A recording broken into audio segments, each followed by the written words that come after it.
You get Legionella. She sounds hot. Who's she? She got a friend.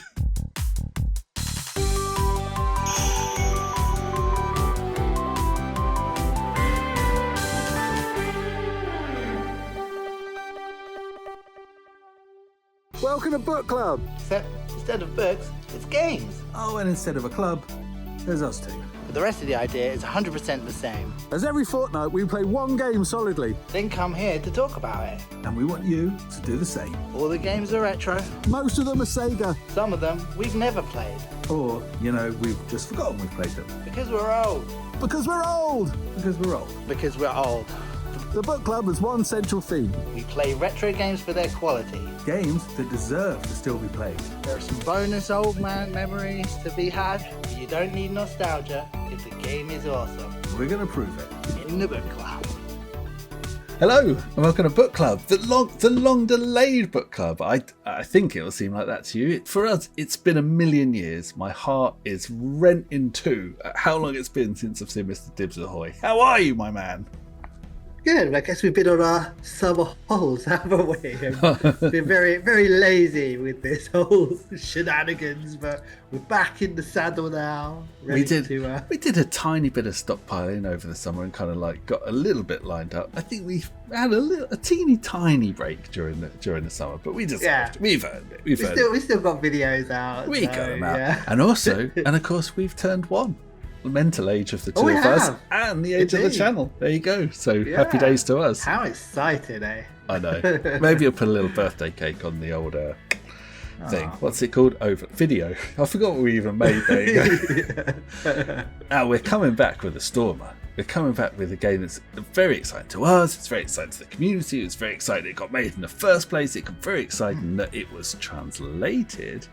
What is that fine game, Mr. Dibs Ahoy? What are we doing today? Well, let me just get my non-existent copy because I don't actually physically own it. But cha-ching! Nice. No, it is the Saturn, unappreciated at the time classic because I didn't even know about it back in the 90s. But it is Bulk Slash, which is like a fantastic game. A lot of fans in the community and things like that. And yeah. Fan translations abound and all that, so it's it's a well-loved game, and that's the one we've been tackling. I think it is interesting that even you didn't hear about it because deep into the Saturn's life, you were still very much like Rich Ledbetter and leading the import scene and stuff. There weren't many games that were properly good that escaped your attention. So, and I guess things that needed a not fan translation, things that needed translation, some of those we didn't get too excited about. I mean, back in the day, there was a chat about Sakura Wars. We didn't really sort of talk about it much. Any of the sort of dating sim scene didn't know any about that. Maybe, but I mean, even though, and we'll come to it later, obviously translation is a big reason why we're now playing this. I don't know. I mean, it was playable, wasn't it? It would have been. Oh yeah, playable, I had it before the translation, and I was played through quite a lot of it, with the Japanese dub and that, and it was just it was a fantastic game still. But I was just thinking the whole time, how did I not know about this? And actually, it's quite a simple answer. It wasn't in SEGA Saturn magazine that I remember anyway. Yeah, I mean, basically, if it wasn't in that magazine, that was my source of Saturn knowledge, I suppose, back in the 90s. And I was kind of thinking surely that can't be right. It must have been in there because it was around the time when they covered so many other import games and stuff like that. And I was flicking through it. I don't know if it is in there somewhere, but I could not find it. No. And I did not know about it at the time. No, or at least I would remember. I definitely didn't. And I suppose it wasn't quite into the... So it was 97, wasn't it? It was released in Japan. Yeah. It wasn't quite into the period where the UK SEGA Saturn magazine was really scrabbling around. Sort of last year of its life where it's mostly arcades. That's it, but it still ran into 98 and everything. Yeah, and it was I mean, I think I got my Saturn switched in around around the middle of 98 anyway, but it was so this game came out in July 8th, 1997, Japan exclusive. So I had a good year where I should have all I'm going to say is, Rich, boys, You've let us down. Sort it out, mate. Sort it down, son. Sort it out, mate. Apologies in the comments, please, from the lads. It's funny, actually. It's just I've been reading Jazz Rignall's book. You know, like his Lifetime of Games, whatever it's called.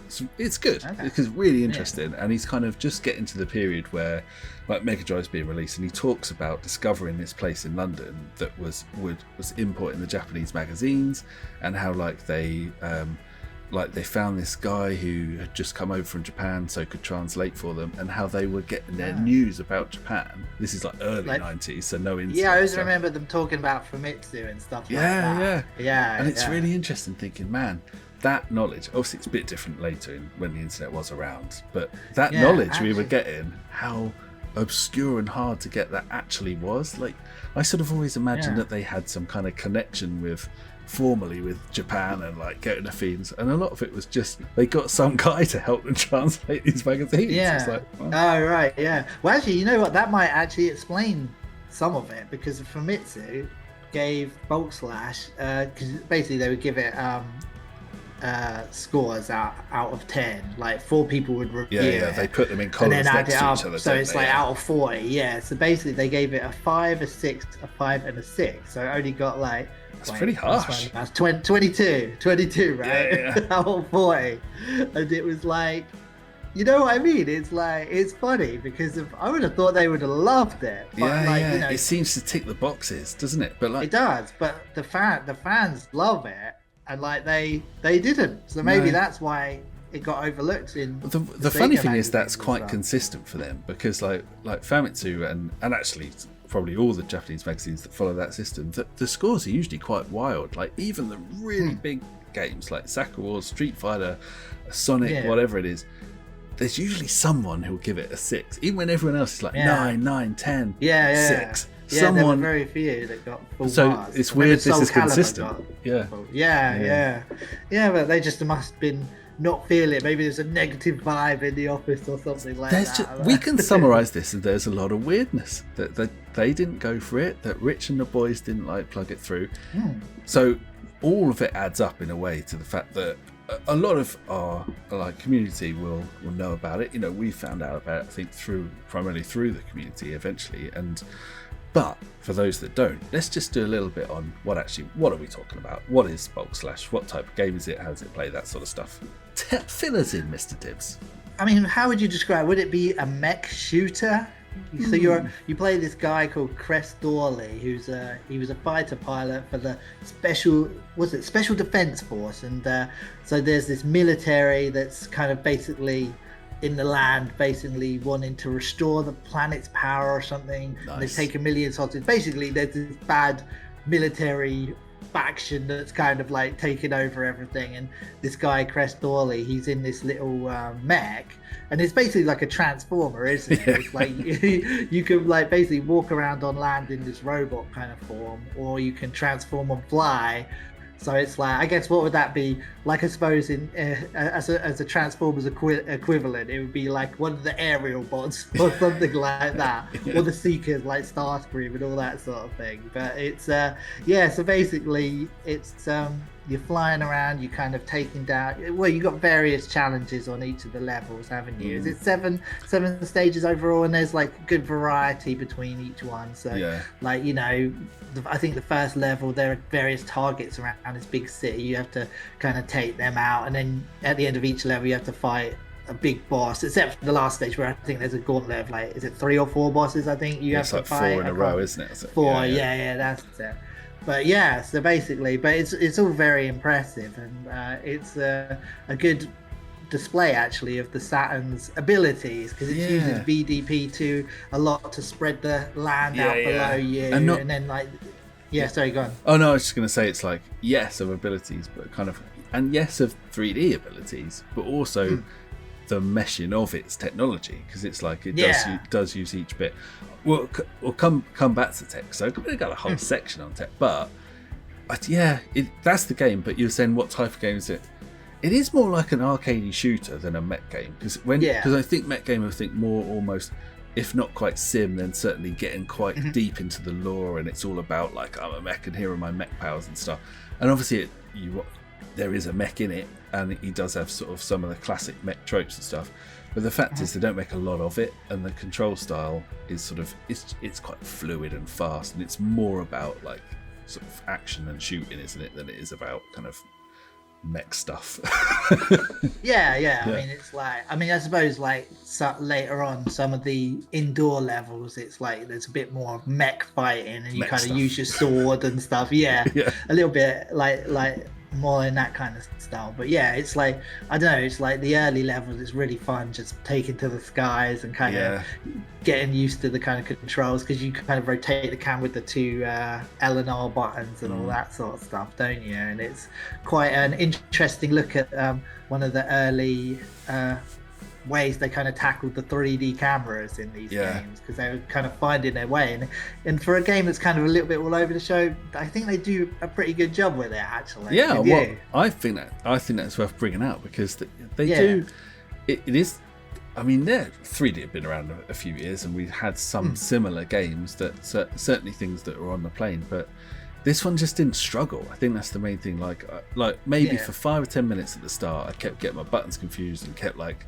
transforming into the plane and shiz and like whatever. But but after that, it's quite, if not intuitive, it's quite easy to pick up. And like I found it really fluid. You can like move around very well. It's very responsive, considering like considering, you know, it's the Saturn's pushing around this city and a mech and quite a lot of sprites and enemies and stuff. It's very responsive, and I just didn't struggle with the camera. I was able to do exactly what I wanted, and that's quite a thing. Like in '97, it is. Like that's true what you say. It's like when you want to look in a direction, like it kind of naturally kind of flows with what you're doing on the controller, and that's really nice. Because like, I mean, like you were saying, it's like, you know, they were just kind of finding their way, and there are some games that were a real struggle with that kind of thing. So I mean, I only really noticed the lack of like a twin stick setup, you know, like a one for movement, one for looking, when you'd have like you'll have gun turrets and stuff positioned on buildings or things up, or you'll be running around, because remember, you can go into a plane, so you can shoot stuff high up that way. But when you're running about and you wanted to shoot something on a different level, it was like back in the days of Doom, you know, where there was no vertical movement. It was just the gun would just find the thing, so you'd have to kind of jump, you know. And whereas if you had a second analog stick on modern games, you'd have just looked up and actually pointed or whatever. And you could do it as a plane, you know, as a plane you could have full range of movement, but it's just, because actually it had the inverted controls, didn't it, on the up and down? Because you always have it the other way, don't you? Like, I don't know, I didn't look in the options to see if you could alter it, because for me it was just like, oh, that's correct, that's how I have it. But, like, was that tough going on you? I mean, we have to mention this fact is, you and Lartons, our whole life, you two have wanted, what do you invert and I don't, or is that the other way around? I can't remember. Anyway. So if you basically you're doing it the wrong way and I do it the proper way. It's like how a fighter pilot would do it. It's like pulling back the controls to go up. Dude, which is fine when you're a plane, but when you're a man, because this is like, goes back to last year when you are a plane. You're a spaceship thing. Yeah, when you're a plane. You're a plane Egypt. What was it I was moaning about last year? Was it Gun Valkyrie? Because that's like got the... Does that got inverted controls or something? I can't remember. It's something like, it does. When you're shooting, when you're controlling your reticle, it's reversed or something. And I was saying, like, it's just my brain won't accept that when I'm not flying, it should just be, I don't know. Anyway, all I know is I'm right. To shove your opinion up your reticle, I reckon. But it's, considering what a fussy idiot I am about this stuff, to find this game so quick and easy to play was quite something. And I think they just got it really, really right.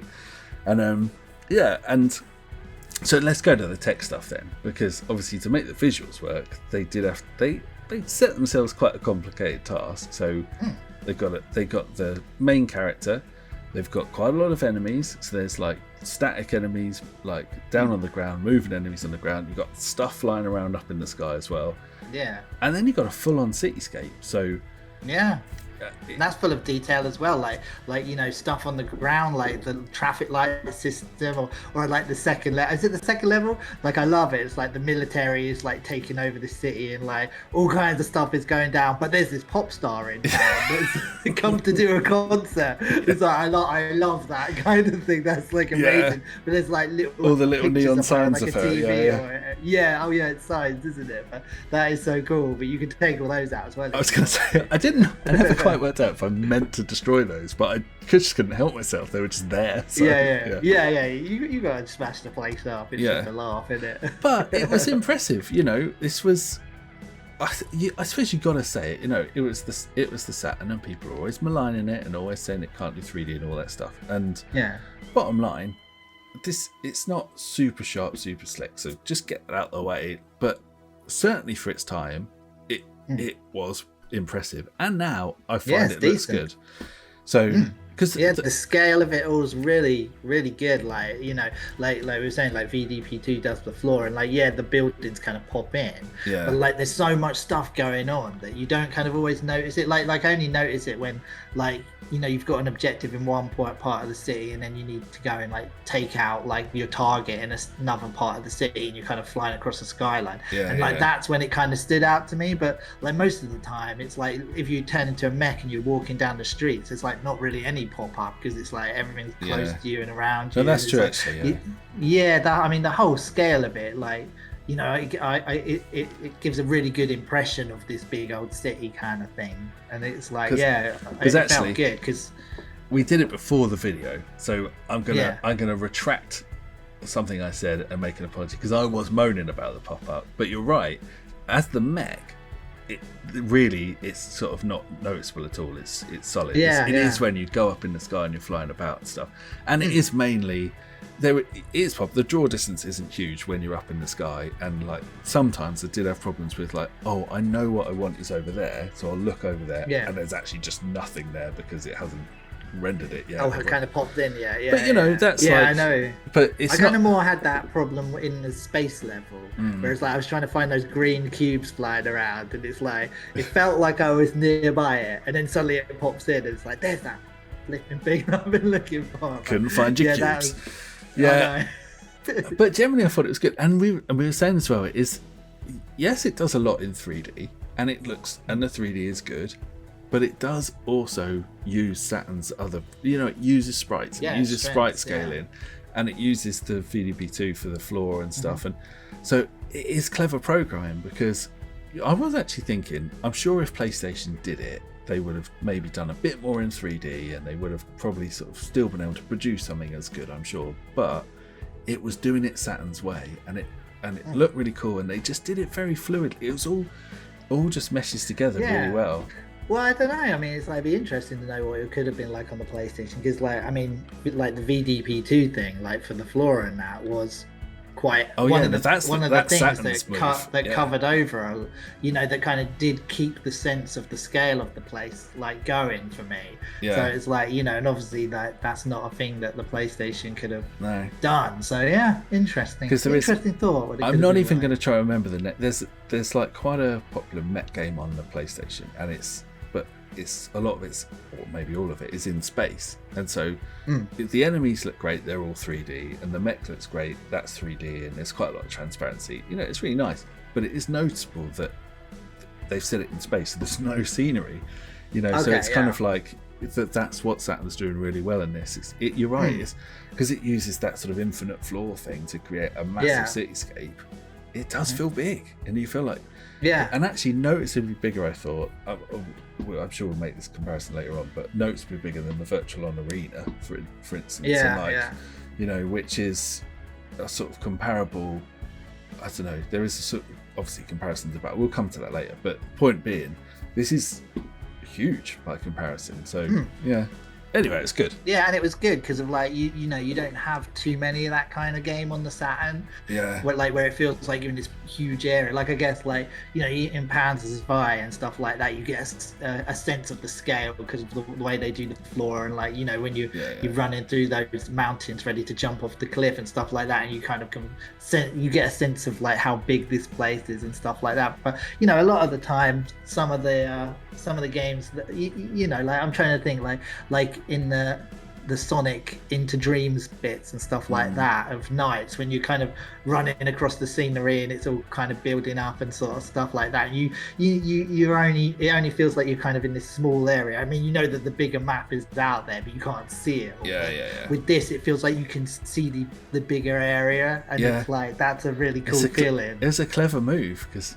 obviously a lot of that isn't 3D rendered. It's like it's using the VB2, but it works. That's the thing. It's it gets your brain thinking I'm in a big space, and that was like I just would have thought I would have thought Saturn magazine would have been crowing about all this over thing. it. So I mean it's like the second I saw it, I mean like the way I discovered this game was like I say I never saw it in the magazines back in the day, so I was like you kind of feel like all the Saturn games are out there, and then like I was probably watching one of those like top 10 best Saturn imports or something like that, and I was like, what is this game? And I was like, this looks brilliant. I was like, how has this one evaded me? And it's like I had to get hold of it, and I mean, I'm sure we'll say been amazing. I'm sure we'll say that exact thing a lot of times in this video, but for those who haven't played it, that is what you will think about it when you play it. You'll be like, why the hell haven't I played this already? Yeah, this is really it's good. a real mystery. Yeah, because especially like how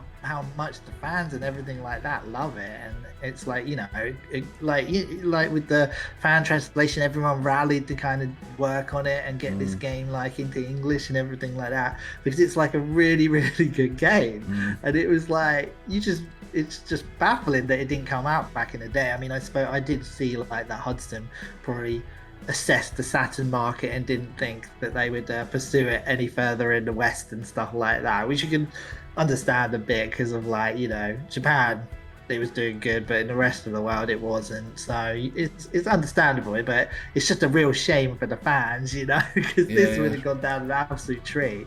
And it's very Japanesey, I suppose, as well, isn't it? That was just crossing my mind as well. It's like now, mech, we call it mech culture. This isn't hugely embedded in the mech culture for my money. It's like it's a feature of the game, but that stuff.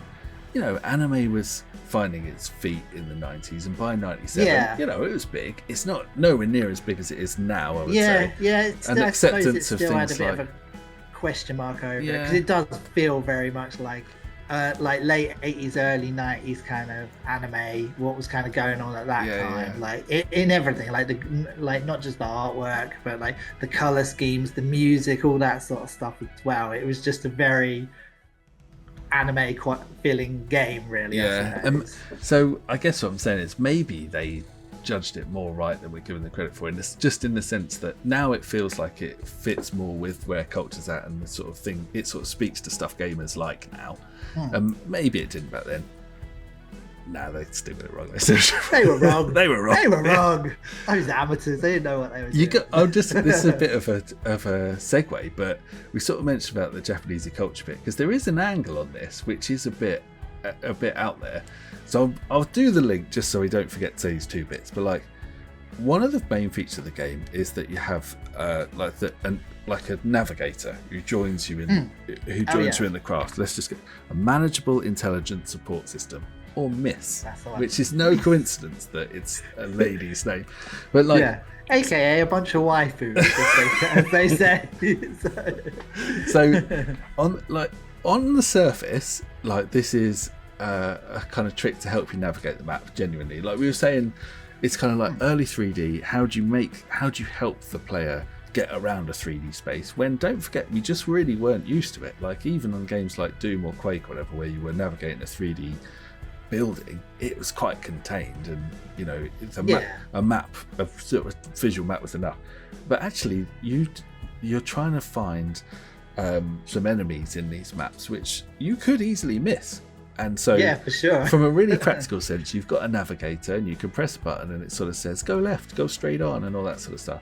And that is very like that is really like how they do it in Burning Range as well, where it's kind of really like you can get lost. It feels like you can get lost, you punk. You can get lost. Beat it, mate. And you sort of Sling sense your hook. through one. It's the weirdest tangents we go down. Why are we suddenly just doing these? You sort of feel all right on a practical level. Maybe the devs just want a navigator, but as you go through the game, the waifu wrangle does kind of come out, right? So do you want to kind of expand a little bit about why we're not imagining the waifu wrangle? It definitely is in there. Oh yeah, I mean, like the ending I've got, like you go off into the sunset with her in a very peculiar way, because you have this kind of like, I won't say any spoilers, but it's got kind of a bit of a somber ending, like after the end boss, like kind of quite a bit of a sad tale, and then the credits play out, and then you have this kind of cutscene. Which so I finished the game with the English gal, the girl with the English accent. So she kind of, which I really like actually. I mean, it's like you don't really actually hear people talk like that very much in England, but she kind of sounds a bit like Tracer from Overwatch. Yeah. And so I finished the game up with her, and it's got this like kind of weird story where she's like a princess, and you kind of go back to her land, and like her dad's like the king, and he's being all anime and weird and stuff like that. It's just a quirky ending, and I assume that whichever of the girls you finish with, you get an animated cutscene. Yeah, a different one, and some art. And basically, stuff. where you go off with that gal sort of thing, but like I say, I only beat it with this one particular gal, so I kind of saw that ending. But yeah, it's kind of quite funny. It's because like it's like she is kind of talking to you and saying kind of a little bit. Some of the things she says is sort of said in a suggestive way throughout the game and things like that. And basically, you can choose out of like, so there's, what is there, like 7 levels? I can't remember if there's one on the last level actually, but they're kind of dotted around the maps, and you can kind of zoom into them and like pick them up basically, and you can keep the one that you've already got, or you can swap her out for this new one, and they've all got like accents. Like there was like a German girl, like the first one you pick up is like a kind of bubbly American kind of girl and stuff like that. But it's like, I mean, there's only one dude in the whole game, basically, isn't there? And that's the guy that you can draw. And then it's basically like these waifus all the way. So I don't think there's another guy. You make it sound like, and I don't think it's incorrect, you sort of just cruise the streets looking to pick up one of these ladies. Yeah. Hey, baby, want to come for a ride on my mech? It transforms. Take that bad boy through the McDonald's drive-thru. Really treat her. And so, because I haven't played it enough to do this, but yeah, like if you can build affinity with them, right, and you kind of can level them, effectively level up your relationship with them, basically like dating sim style, and and I think if you max them out, then you get rewards, and then there's one you can unlock, which I got nowhere near, but I understand there is one you can unlock, and it grants you like unlimited flame ammo or something for the flame weapon. Right, okay, yeah. Which is great, I'd love it if my wife gave me unlimited flame ammo. I do love a flamethrower. Give me that for Valentine's. I mean, honestly, we've been in a committed relationship for a long time now, and she hasn't got me a single flamethrower, and I'm beginning to question. That is bang out of order. I'm beginning to question things. Yeah. Whether you go into counselling, that ain't right. I'd like to see the counsellor's face. I understand you're having troubles. I don't feel he listens to me. Yeah? Well, I don't feel like you get me a flamethrower. You need to whack aliens on her. She needs to see Ripley with the flamethrower and stuff like that. Model yourself. Exactly. Plus pants. Yeah. So, but, okay. So, the wife rank. I mean, I know about it. I didn't really do well enough, basically. To get the sort of the angle. But we know you did.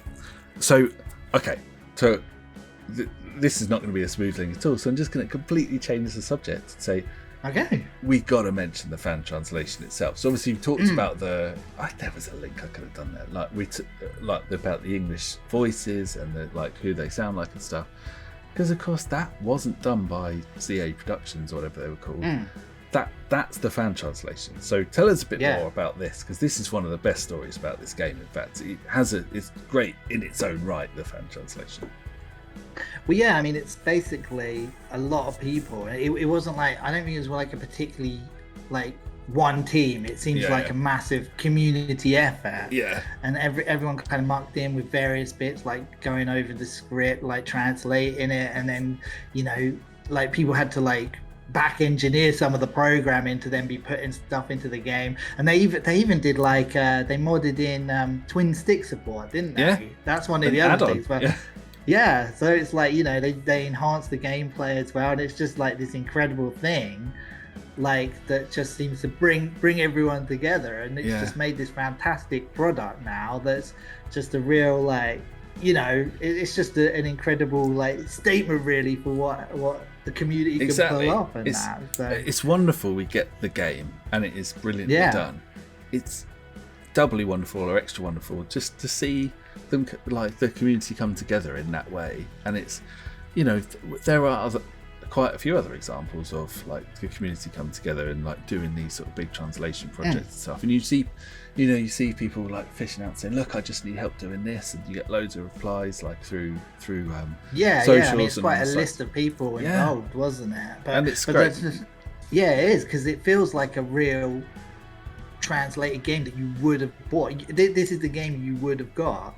Maybe it wouldn't even have been as good as what it is. I was going to say, realistically, some of the dubs that we got, it probably wouldn't have been, would it? And that's maybe where we just need to highlight, especially, I think we mentioned it when we introed the video last time, but it's not massively text heavy. There's a lot of work they had to do, don't get me wrong, to like get the text done. But the magic is the fact that there's cutscenes and voice acting all the way through. Yeah. And they've done that. And they've done it so well.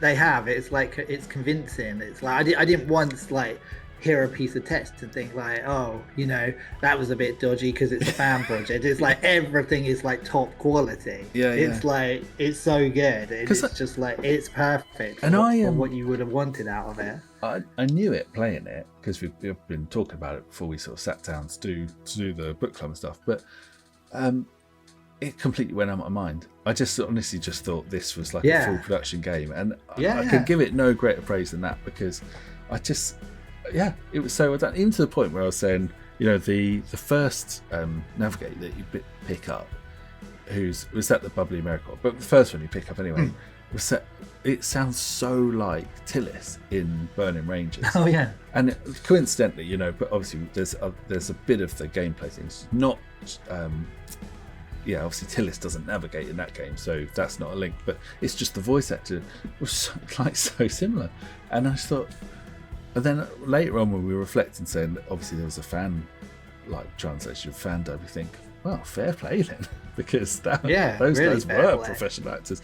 So it's a great bit of work. Yeah, it's amazing. Because I know the Shiro guys was all part of it, and like a lot of the names that you kind of hear around the place. I don't use Twitter like a whole lot, and that's kind of the hub, isn't it, where everyone kind of talks and stuff. But like I recognised a lot of the names that were involved in it. It's like same. Kudos to you guys. Kudos to you guys, and we won't rattle off all your names, partly because there's loads here, and partly because there's some that we're not sure how to pronounce. So, but we'll put there's a good page on I think it's on the Sega Extreme site or on the Shiro site. I can't forget. We'll put a link in, and then people can check out the full group of them, and also then link to the other stuff they've done, because most of them have then gone on or come from other projects and stuff. So, but speaking of other projects, see, I'm back in the slickness now. Look at that, moving. That was textbook. You know what ruins me doing slick links is that every time I do one that's half decent, I always stop and like have a little self-congratulation about it. And you know, I'm in my 40s, and I sort of then forget what we were going to talk about. So we really avoided that landmine here. So let's see what happens next. Thank God, kept it fluid. Anyway, what was it again? Sandwiches? I like jam. You know. Oh yeah, they're lovely. Tasty. I did really have a point here. We were going to talk about CA Productions. So, because the people who made this, so it's published by Hudson Source. We said, because the last one we did, if you can remember back that far, our last book club was Bomberman, and we said at the end, by coincidence, also published Bulk Slash, which they did. Yeah. But they didn't develop it. It was developed by No. CA Productions, which was, let me just check, Computer Artist Production.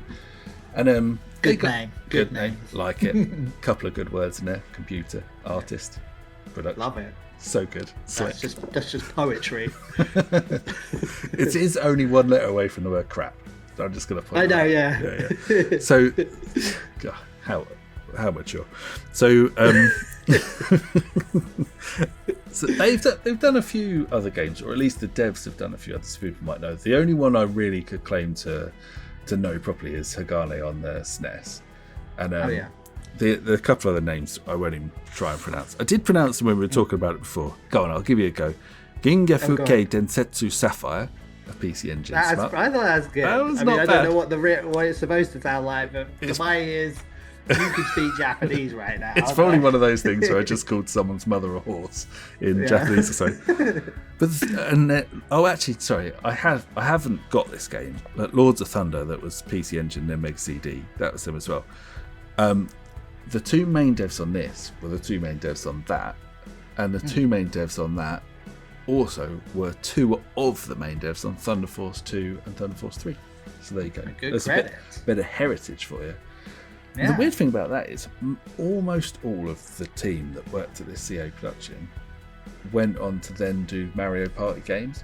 So do you remember that at the end of the Bomberman video we were saying, oh, what else did Hudson Soft do? And a lot of the stuff they got did, cut off at one point, didn't they, from the Mario Party they did stuff. the first Mario Party up until I think we said somewhere around GameCube. I think they stopped. Yeah, that's what I'm thinking. So it was basically when they were taken over by Konami, or fully taken over, I should say, because I think they sort of took them over in pieces. And they were fully taken over by Konami. They stopped doing it, and a bunch of the devs left Hudson Soft and formed this ND Cube or NG Cube, because it was like it was a subsidiary of Nintendo and basically made these games. But CA Productions also works on those Mario Party games. Everything from Mario Party 9 up to the latest one on the Switch, they've had a hand. They're still going. So they're still going. Pretty good. Yeah, it's good. How about a little Bulk Slash 2, guys? Come on, sort it out. I mean, Mario Party 2, Mario Party's fun, but not Bulk Slash, is it? No, my kids did buy one of the Mario Party games. Played it about twice. I was going to say, I got a Mario Party game and played it a few times, and then there was the retro one. I think it was Mario Party Superstars. That might be the one their last one they did actually. These people, and which was I think a re-release and kind of built on one of the first N64 game, or maybe a few of them, or something like that. Right. And that I did play once. I think it was streaming at the time, and I think I bought it to do on stream, and then stopped streaming. So okay, so it's like it was something for a bit of a hoot online. Who needs it? I'm having a hoot right now. Exactly, we are a hoot. Oh yes, guaranteed. But they are good games. But they're nothing like this at all. And at least you can sort of see a bit of similarity from like shmups to like this game. This is 3D evolution of shooting. This is what you do, I guess, with a shmup. But Mario Party games, it's just a weird place to go, I guess. But there you go. Maybe it's just what their mates are doing. Pays the bills, I guess, doesn't it? Probably not doing bad off of them. So. It was weird actually, because the one that we got, like my wife was like, was the one who suggested buying it. I was like, what? How did she even know about what games? I think we've answered our question, because they ain't having a wife suggesting buying Bulk Slash, but maybe get a wife suggesting. So, do you know what I mean? Yeah. There you go. They know. Bad call though in my minutes. I didn't have any fun with it. But yeah, they know the market. They know what they're up to. But I do. Yeah, I'm glad they're still going though. Like you said, it's sort of nice to think that actually some of these still out there.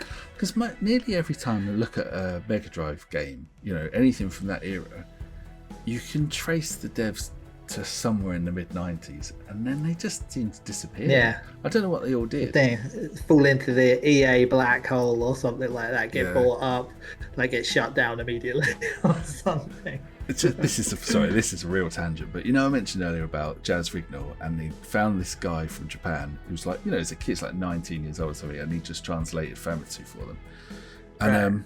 And And he mentions in his book that this guy is now part of a really successful Japanese lounge act, like, a sort of jazzy type band. Yeah. And he's like got videos on YouTube and all this stuff. I've got to go and have a look, because talking about like gaming heritage, it's like, what a weird thing. Yeah. Some really important part of our.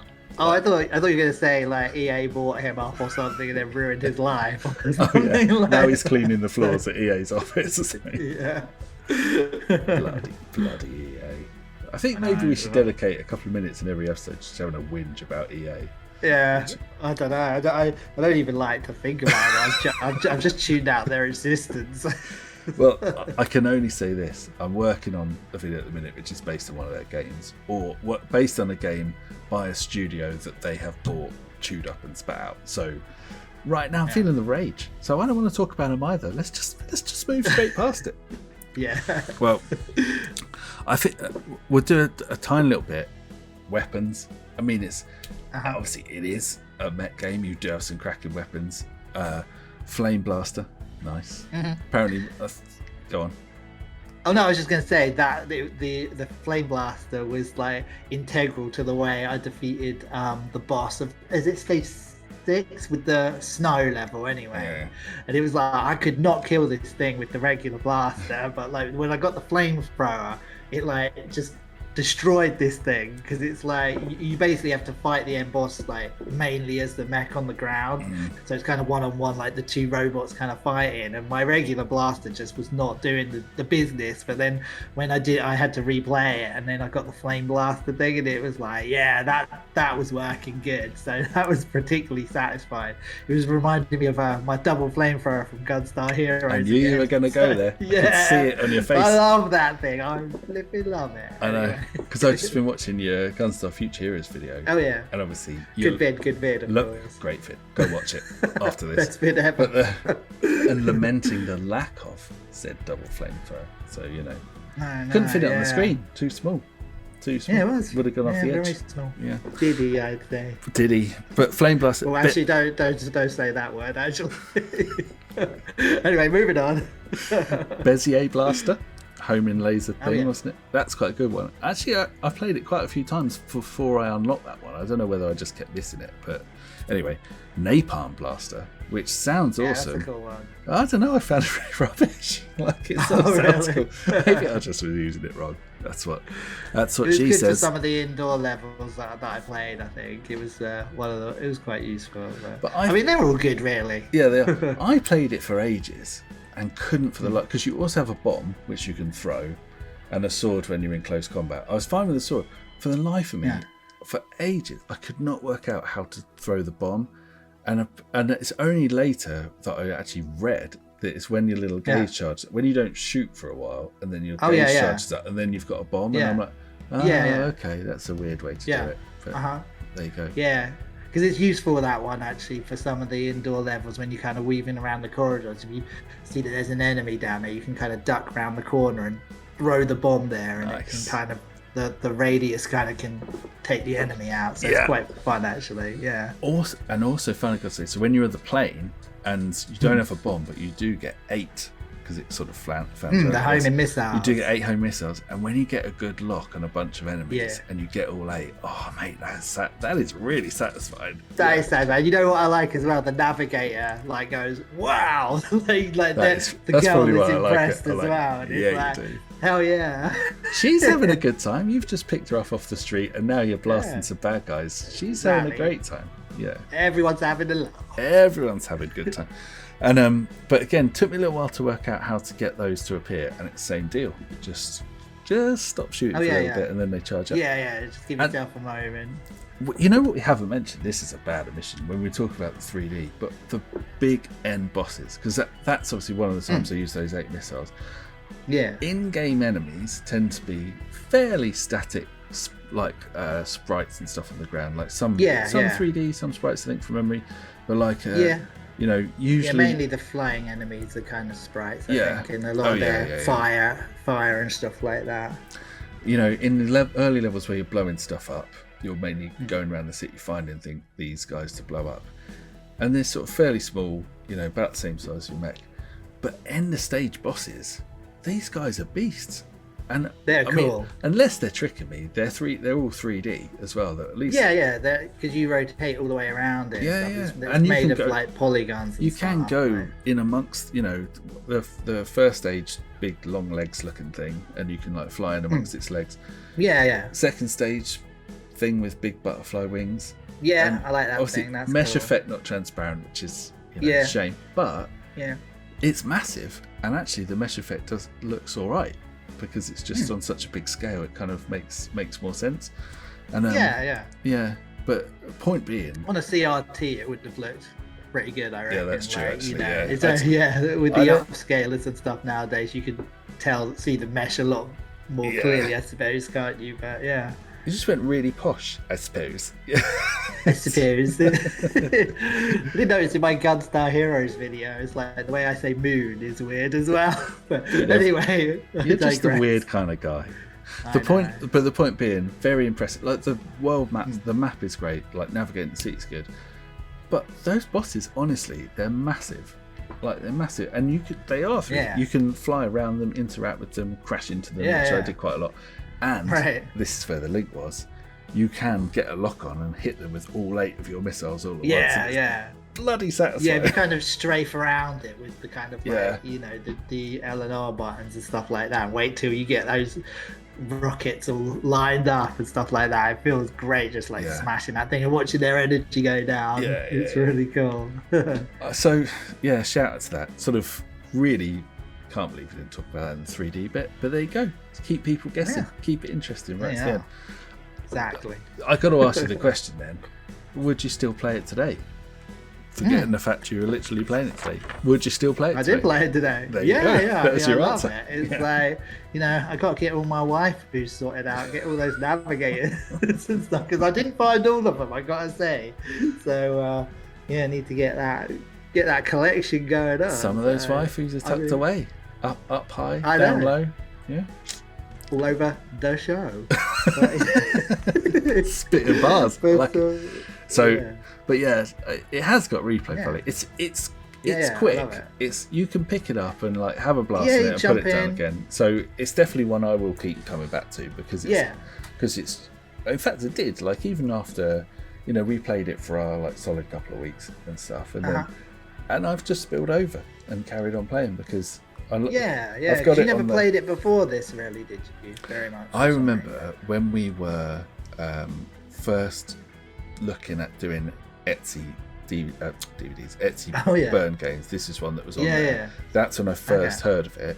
I haven't got Right. it. I've got it on the Fenrir, but it's like, Uh-huh. yeah, before that, never even heard of it. So it's kind of, Yeah. I got it, I don't know, last year. Whenever I got the Fenrir, it was one of the first games to put on it because we've been talking about it and stuff.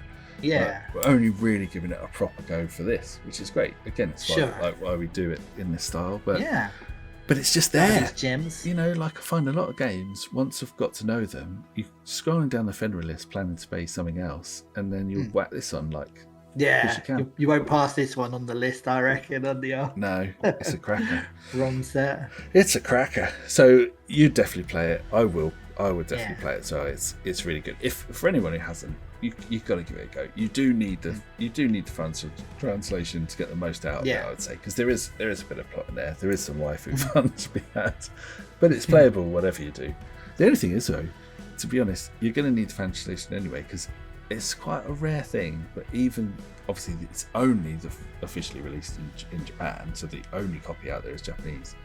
But it's one of the rare times you'll see a Japanese game going for hundreds and hundreds of pounds. Like mostly they've kept their values a bit lower than the PAL games, but obviously this is harder to get. I guess that's the main reason for it. But obviously that is untranslated. That is still the Japanese game, and it's proper pricey anyway. So there you go. That shows you that Famitsu or whatever it was got it wrong. Richie boy, big gap, my friend. Come on. Terrible show. So That is it. let's go to what's next, because this will carry on, but let's go to what we're doing on the video next. And we've got a bit of a special situation coming up. Oh, we have. Yeah, I know. It's like, I'll do the first bit. You can tell us about the second bit because we've got two lined up. And the reason we're doing two at once is because our actual next book club is going to be on the new Shinobi game. And we're a retro games podcast, but not exclusively, but obviously that's our focus. And we think Shinobi fits because it's got the vibe, it's got the links, it's got the heritage, and we've talked about its predecessors in there, and we plan to do some more of that in the vid. But yeah, we got to cover Shinobi. We got to cover it. It is a cracking game, and it's part of one of the most important Sega franchises that there is. So it's got its rightful place. So that will be our next one, and then hot on its heels. We've already got it planned out because we're so excited to play it. But what will then we're so come far ahead of the game. So good, so slick. What will be the following book club will be? The following book club will be Castlevania New Generation on the Mega Drive, or Bloodlines to other places in the world. But it's an absolute beautiful Castlevania game. Finally, Castlevania comes to Sega, and it's done in some style. So I'm looking forward to playing that one. It's a beaut. You can call it whatever you like. We don't judge. You can pick your title. We actually had some struggle discussing this beforehand because you thought it was anything but this game that I was talking about, didn't you? What did I even think? I think you were talking about the video and then you were talking about the game. I don't know. And then there was like someone's converting the SNES one to the Mega Drive, and then there's the Symphony of the Night one as well. I know there's a whole lot of Castlevania going on the Mega Drive, I suppose, at the minute. But yeah, we're talking about the one that actually did come out. The one that's actually come out. So, those might come out. I hope all of those projects do come to fruition. But let's play something that came out back in the day. Back in the day, yeah. So yeah, we're looking forward to that one. Both of those proper exciting. I mean, I've obviously already been playing Shinobi a bit. It's going to ramp up for the video, I'm sure. But like we've played it a fair bit. It's a while since I played Castlevania, and so as soon as we were talking about this, on what's coming up next, I was like, yes, that's got to be it. I need that back in my life. Wait, this is one of the ones that lives in my Mega Drive. It's like it's like the Mega Drive just looks right with that cartridge in it because I'm just so used to seeing it with that game there. So yeah. So little I won't call it a spoiler. Little tee up to what our opinion might be of the game. Absolutely sucks. Hey, you never know. We might have gone off it. We won't go off. Right. Yeah. Age might have caught up with us, and we can't barely play because it's quite tough, actually. So. I mean, it's tricky. It's tricky. Anyway, it has its moments. There you go. Yes. It's good. Well, they're good stuff. Good bulk / good. Shinobi good. Castlevania good. Man, we're in good times. Shame about us too, but everything else is great. I know, we're dragging the side down. Sorry, everyone. Not as much as Rich Ledbetter and his failure to report on this, though. That's hurt. Anyway, there you go. Good stuff. Thank you, everyone. Yeah. So, well then, I guess, with everything being said, and it feels weird doing this, it's been a little while, but this has been great. Oh, he's still going. Thought we were over this, man.